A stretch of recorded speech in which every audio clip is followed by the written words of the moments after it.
Anyway, but it keeps me humble because then some people will come up to me and they're like, "Oh my God, we love you so much. You're so good." It all balances out. Anyway, let's bring up our next comedian. Ooh, we have more people back. We need everything we can get. Make some noise for Katie Bowker.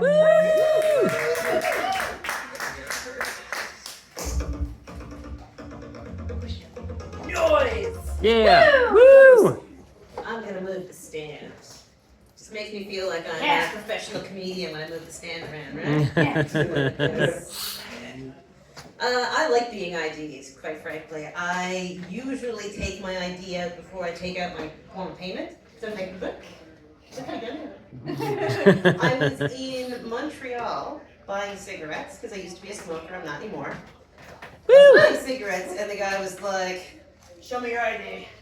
I showed him the ID, and he looked at it, looked at me, looked at it, said, how? Because like when I was in my 20s, I still looked like a toddler kind of thing. But it was because I didn't wear makeup. I didn't brush my hair. I looked like a child.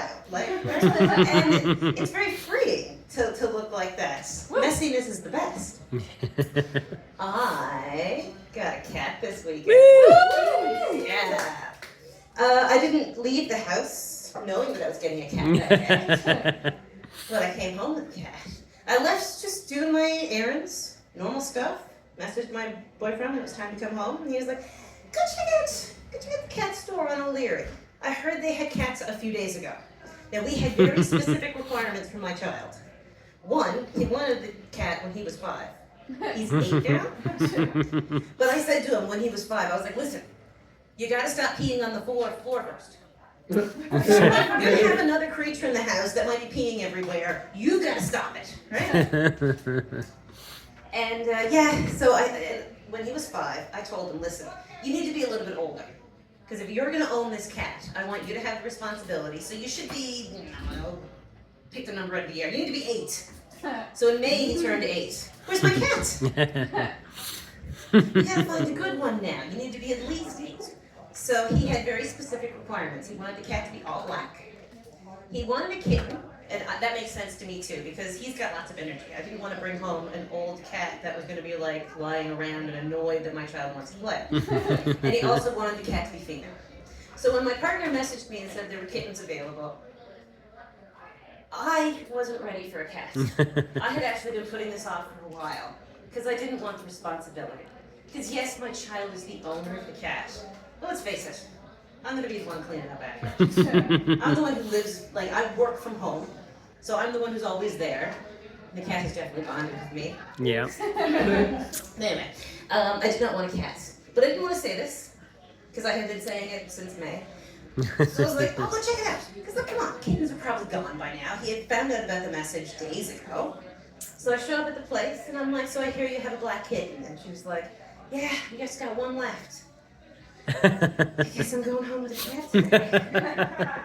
And I had to buy everything. We didn't have a litter box. We didn't have a cat carrier. We didn't have food. I had multiple transactions as I'm like, oh right, I forgot to buy a carrier. Right, let's do that. And a scoop, yeah, Came home, and it was so cute. My child was so excited to see the cat. But the first thing he did was run over and give me a hug and say thank you. Aww. So cute. The cat has definitely bonded with me a lot, but mostly it's because I don't leave the house very much. So I am like the common denominator. I'm the person who brought them home. I'm the person who was feeding them and changing their litter box. So I'm the person they sleep next to. But I really want them to sleep next to my child because my child wanted the cat. I want my child to be happy. So I've started getting my child to do more of the work. You feed the cat, right? See the cat's gonna see you feeding them. I mentioned I didn't want pee on the floor. Yeah. So this is a story. My partner doesn't know this one yet. Oh. This morning, I wake up, I go to the bathroom, the cat follows me. The cat follows me everywhere. I pick up the lid on the toilet, and the cat jumps into the toilet. My child had peed in the toilet earlier that day and hadn't flushed, because it doesn't always remember to flush. So my cat had a pee bath, and then ran through I was freaking out. Oh no. And my child's in the bedroom going like, why are you so upset? I'm like, for the owner! Find this cat! Stop them! Stop them!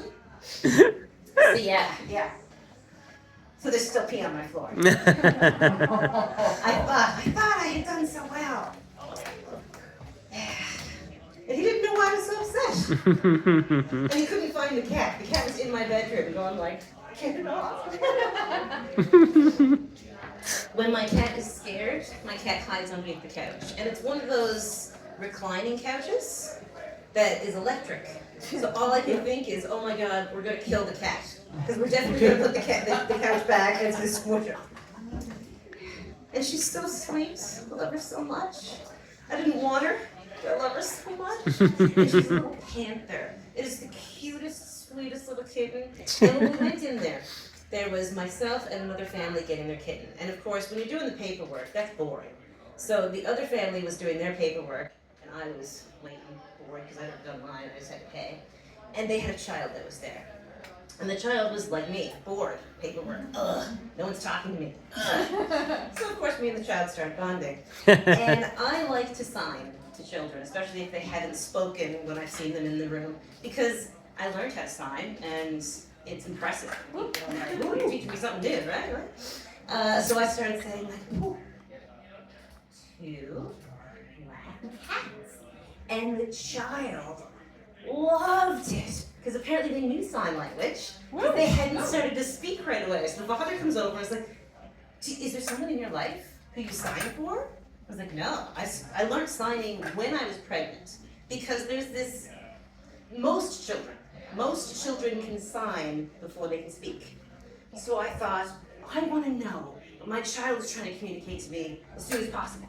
So if I can sign my child and they can sign back, oh my God, that's so cool, we're talking! My child, unfortunately, did not have really good motor skill. So he could speak long before he could sign. So, and what was really cool about the day before he spoke, he was like pointing at something. And we were like, oh, you pointing at the TV? Are you pointing at the wall? And it was like, what do I have to do? And the next day he could talk.